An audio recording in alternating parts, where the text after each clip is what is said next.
I have to say, I think the best thing about this whole coronavirus is that it has finally made it acceptable to be a loser. It's a great time to be a loser. We are in the loser renaissance right now. You're living through it. You weren't cool enough to go to that party. You weren't fantastic and rich enough to go to South by Southwest or Coachella. Doesn't matter. It was canceled. Like, you could pretend you were gonna go, even though you weren't gonna go, because now nobody's going, because everyone's staying home like you were gonna do anyway. It makes it safe to go through your Facebook feed, through your Instagram feed. You don't have to see all the stuff you weren't invited to. You have to see, pictures of your white friends dressed up like it's 1920s going to a flapperific party. You don't have to say that. You have to pretend that, you were gonna go to your friend's improv show, but you couldn't, because no one's going to the improv show. You have to get invites for, like, that one friend of yours, that one fat friend who saw the makeup tutorial and now she's in a burlesque troupe.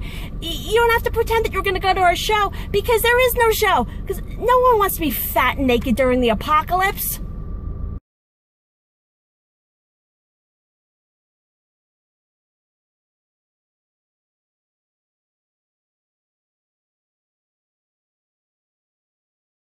Hey kids, so for those of you who are bummed that you can't go to school, I got a little math problem for you.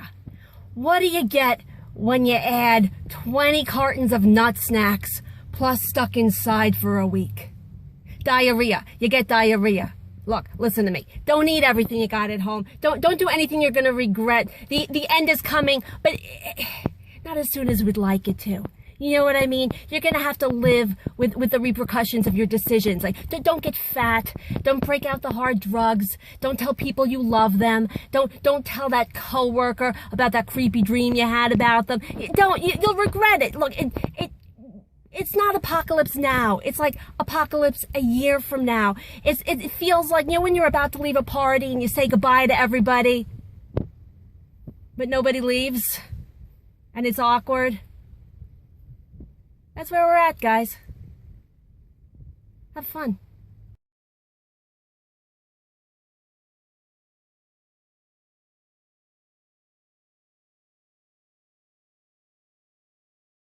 So probably the creepiest thing about being in LA during this outbreak is seeing all the rich people in my neighborhood home from work trying to, finally connect with their children. And it's awful. Like, they've sent their Mexican nannies home, and you see them roaming the streets, just the parent and the child, and they're having these stilted, forced conversations. Dad's like, nice day we're having, my son, and son's like, hola papi, me llamo Tucker. Awful.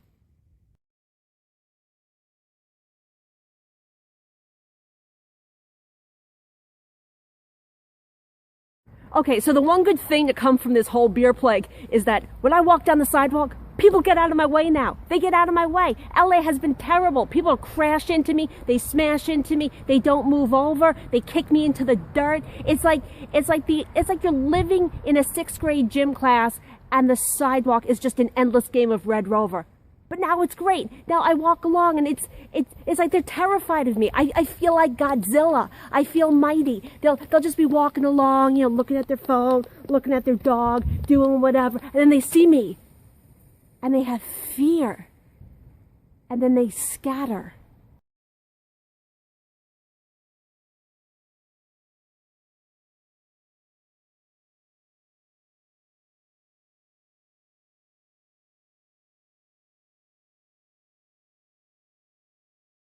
Hey guys, welcome to my quarantine. That's what I'm calling it. My quarantine. Deal with it. I gotta tell you, I'm getting a little sick of all these people comparing this to 9/11. They're all like, oh, this is just like 9/11. You know what it's like? It's not like 9/11. I lived through 9/11. After 9/11, if you went out in public with half your face covered up, everyone would be like, run, she's gonna kill us all. Now, if you go out in public without your face covered up, they're like, you're gonna kill us, aren't you? No, it's not like 9/11 because of social distancing. You can't have meaningless hookups with people. You can't have that end of the world running into the arms of someone you hate to later regret it, because we can't touch each other. If you like somebody, you gotta talk to them through Zoom or FaceTime or Skype. No one's touching each other for a year. It's like we all live in that town in Footloose. It's amazing. I like a wholesome apocalypse.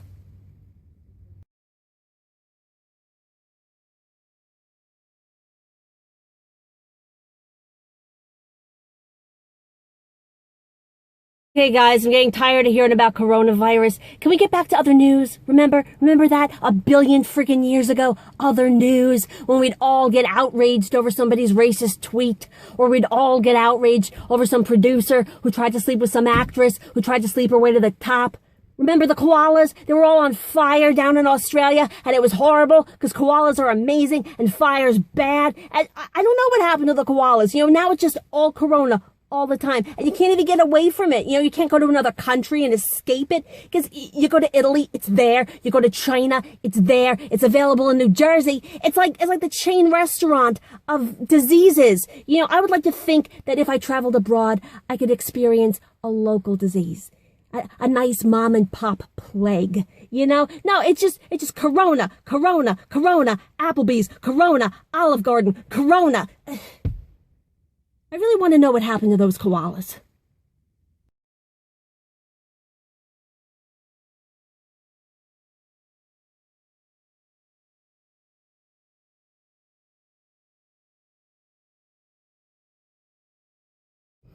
Hey guys, so as you know, I live in LA, and it is an amazing time to be living in LA. The entire city has turned into rednecks. They have. Everybody's prepping. They're all homeschooling. You talk to these people, and they're like, well, I was gonna get a Frappuccino, but I decided it would be cheaper if I just got a 5-gallon bucket and filled it with Folgers crystals, and then got another 5-gallon bucket and filled it with oats and MREs and freeze-dried avocado toast. Then I got a bunch of Liberty tomatoes and an AR-15 and a whole bunch of hollow points. You know...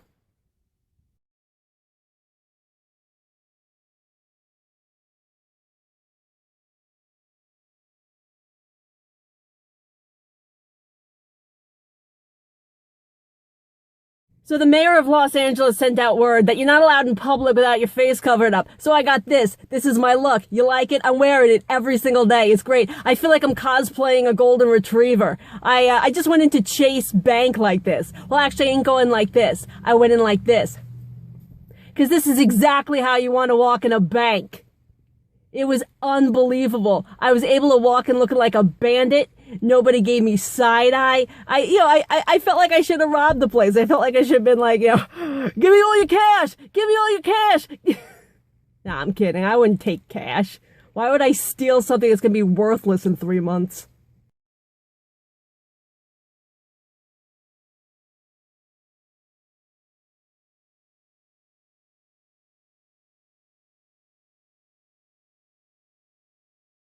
So people in other states keep asking me, how is LA doing it? How are we flattening the curve? Why are we such a miracle?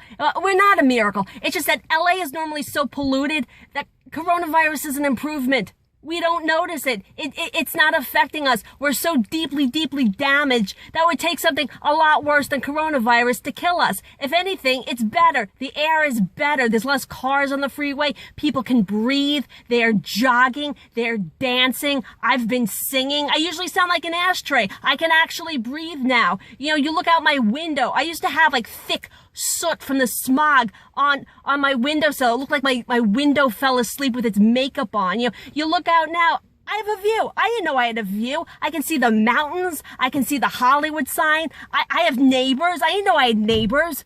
It's important to be able to see things. It's what you know when the looters show up.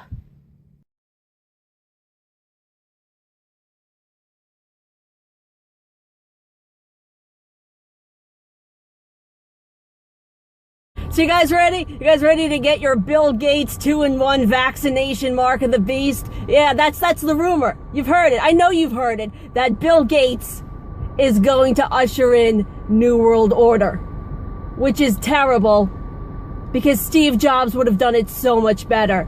He would have. You know, like the whole stage would have been lit and the audience would be sitting in anticipation, and Jobs would run out with his little turtleneck on and introduce the eye beast, demonstrating how you wear it on your forehead, or for people on the go, they can have the trendy little eye palm nano so everybody can buy and sell and listen to Moby, and then the crowd cheers and we all die. See, that's a good ending.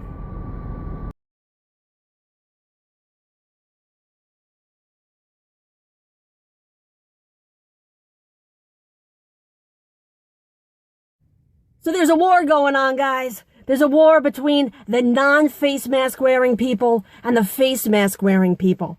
I'm a face mask wearing person. I'm coming out of my building the other day. Guy gets right up in my face and he says, "Hi." No mask on, just hi. A real breathy Marilyn Monroe. Hi. A real COVID-y. Hi. A real coronavirus-y. Hi. He got so close to me, I could see the little pieces of bat still stuck in his teeth. Hi. And I just looked at him. Yeah, but I didn't look at him like that. I looked at him like this. And that's the problem with the face mask, is that it greatly impedes my ability to show my full hatred towards people. You know, I only got 2 expressive inches. I need the full face.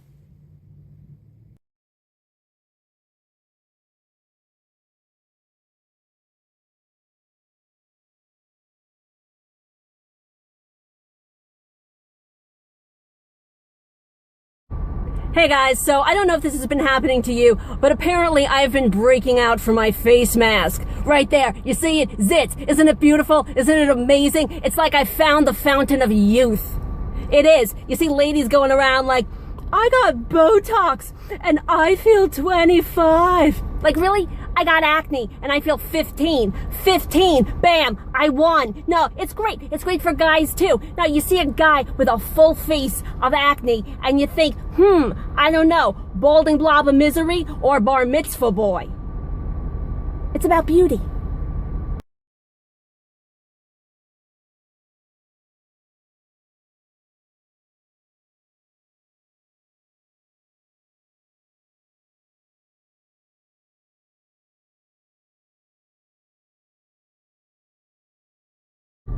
So congratulations. If you're watching this, you know what it means? You didn't die. You did it. You didn't die. That thing we were all trying to do, you did it. And really, isn't that the whole purpose of life? To not die? It's why we eat food, so we don't die. It's why we have a house, so we don't die. It's why we get a job, so we can get money, so we can buy the food, so we can buy the house, so we don't die. And the job makes you want to kill yourself, but you don't, because then you would die. That's why we have birthdays every year. You celebrate, you didn't die, you didn't die. 11, you didn't die. 12, you didn't die. 30, you didn't die. 60, you didn't die. 70, you didn't die. And you finally get to the end, and what's your reward? You die! It's beautiful. So I've been seeing a lot of people posting pictures lately from pool parties, from the club, from the bar. It's like everyone decided that COVID was canceled. You didn't like it. You canceled it. Like it's Harvey Weinstein. Like it's that guy Milo. Like you found a bad tweet it wrote and now it can't host the pandemic awards. Canceled. Like it's Aziz Ansari. Like, oh, I didn't want COVID in me, but it went in anyway. It didn't pick up on my nonverbal cues. Canceled. You can't cancel COVID. It's not something silly like a man's livelihood. It's a disease. You can't write it out of the show because it's difficult. You know, everyone's like, hey, where's COVID? John Goodman waddles out like, oh, it died. Now, what I'm saying is enjoy the beach.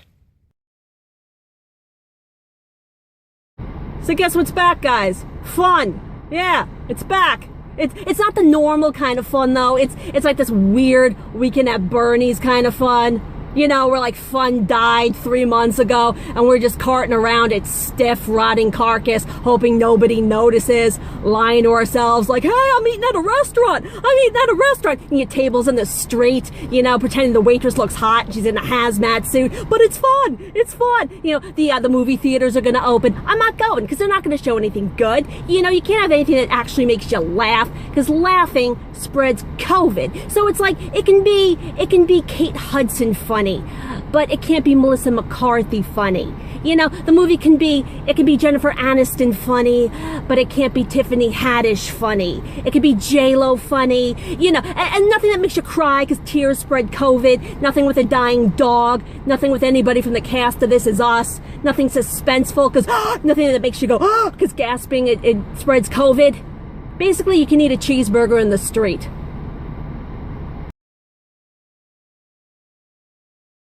So California's closed again. It is. It was open, but then they had to close it because people are idiots. So, you know, there's no more bars, no more restaurants. You can't go to the gym. You know that little haircut you got, you snuck out and you got it last week? Well, you better enjoy it because you're not seeing another one. And it's amazing because it's open, it's closed, it's open, it's closed. I don't know where I stand. Is it the end of the world or isn't it? I need somebody to tell me. I need to prepare. I want to know. I want to know if I should be, you know, building my brand or baking cakes for Jesus. You know, should I be stockpiling an arsenal or creating a vision board? Where are we in the whole scope of this end of the world thing? It's like we're all standing on this apocalyptic taint, just, you know, hovering between life and excrement. And I just want to know.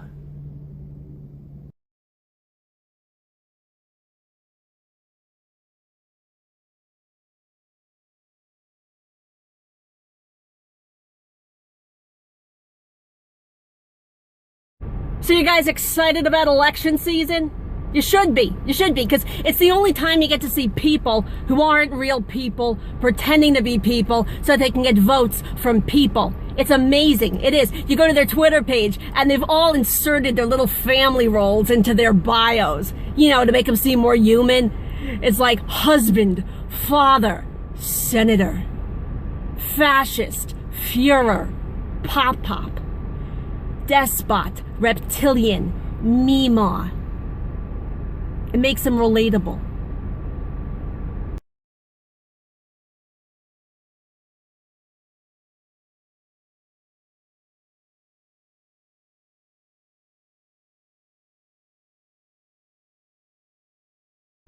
I have to say, I think the most inspirational man of our time is New York City Mayor Bill de Blasio. The guy is an incredible unifier. Everyone hates him. Everyone. Old people hate him. Young people hate him. Black people hate him. White people hate him. Rich people. Poor people. Gay people. Straight people. Democrats. Republicans. Women who pronounce their name Andrea. Women who pronounce their name Andrea. Everybody hates Bill de Blasio. Yet, he was elected mayor. Yet, he lives in a mansion. Yet, he's been on television. Millions of people hate this guy. How many people hate you? What, 2, 3 people tops? Maybe 4, maybe 4. If he can become mayor with millions of people hating him, you could do anything.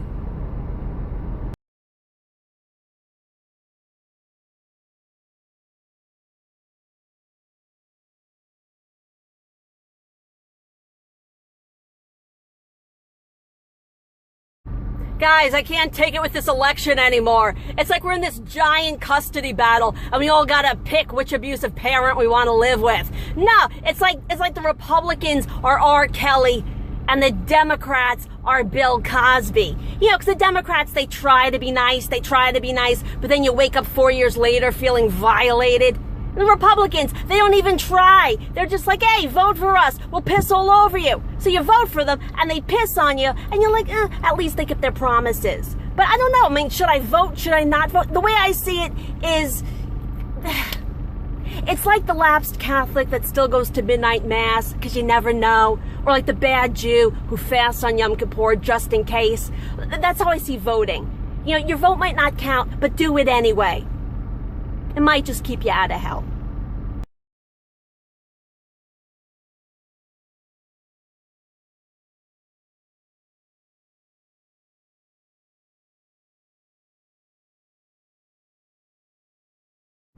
So guess what they're still having this year? Halloween. Yeah, they're still having that. Why? We don't need Halloween. 2020 was Halloween. It's unnecessary. It's like you're leaving a Taco Bell and someone hands you a Dulcolax.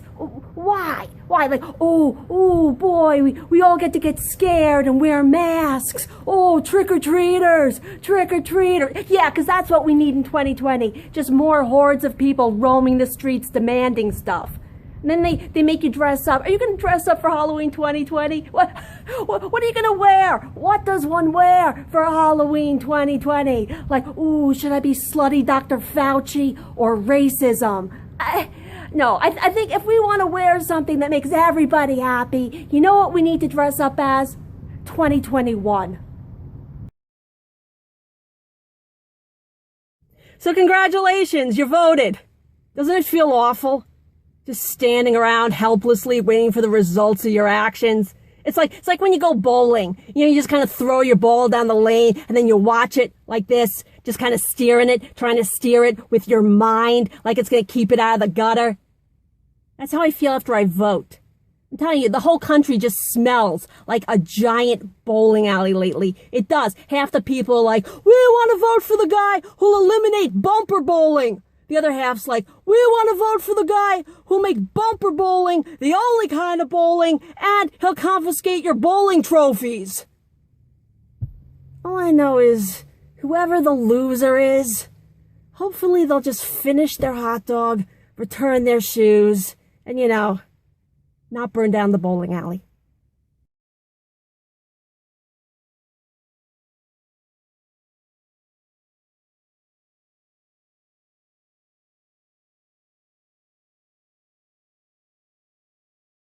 Happy New Year, guys. You feeling it? You feeling that New Year pressure? I am. It's awful. I feel like I'm wearing a pair of white pants in a diarrhea factory. Just tiptoeing into my first day, into the second day. Like, come on, guys, don't mess this up. We're not going to mess this up like the last one. But it's okay. It's okay. I don't have to worry. You don't have to worry. You know why? Because if 2021's no good, it doesn't matter. In 1 month, we have the Chinese New Year. We can start again then. And if that's not good, a few months later, the Jewish New Year. L'chaim. Start again then. And if that's not good, somewhere over the course of the year, you got a birthday. You start again then. There's always a time for a new start. You know, like if 2021's not good, that's fine. Don't worry. There's always the year of the ox.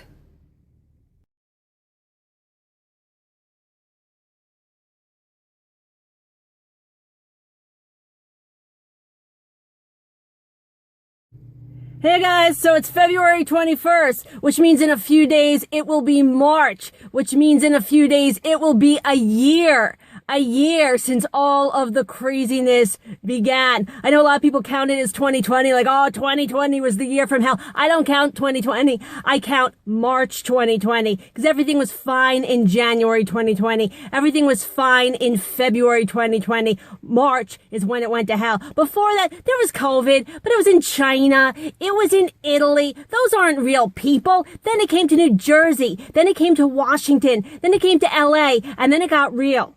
And then we had a crazy year when you couldn't go anywhere. If you went somewhere, you looked like you were making meth on Breaking Bad, and people started Zooming each other. Everybody was Zooming. Suddenly I couldn't call people because they knew I had Zoom capability. So it's like, can you Zoom me? Let's do a Zoom chat. Want to do a Zoom chat? No, I don't. I don't want to wear clothing, and I can't do a Zoom chat if I don't have makeup on because I don't have good lighting in my place, and then everybody thinks I'm dying, and I want to worry people. And it's been a year since all of this garbage, but it was crazy because, you know, throughout March, throughout April of 2020, I'd post something online, some crazy thought or anecdote, and everybody would be like, yay, I feel that way too. I think that way too. And it was like, we were all having the same life. Everybody was having the same life in the US, in Canada, in Mexico, in Europe, in Asia. Everybody, it was the same. It was the New World Order. It came in. They brought it in. And that was great. And we all agreed with each other. And then they started shooting people. And then people started protesting. And then people started rioting. And then other people started protesting. And then other people started rioting. And then the election just started coming closer and closer, and the news just started getting more fragmented and fragmented. It was like we were all building this beautiful Tower of Babel together, and everybody that's in charge was like, no, we can't have it. So let's screw up their language. Instead of screwing up our language, though, they screwed up the way we process language and the way we process news. And people are getting their news from this source and that source. And this guy believes this conspiracy. And this guy thinks this conspiracy is real. And nobody's speaking the same language. And I didn't know what to post anymore. Because I'm like, I don't know who you people are. And I don't know where people are coming from. And I don't know what's real to you and how you'll interpret my reality. And it was crazy. But at least I got to wear a mask, you know? So you couldn't see me frown.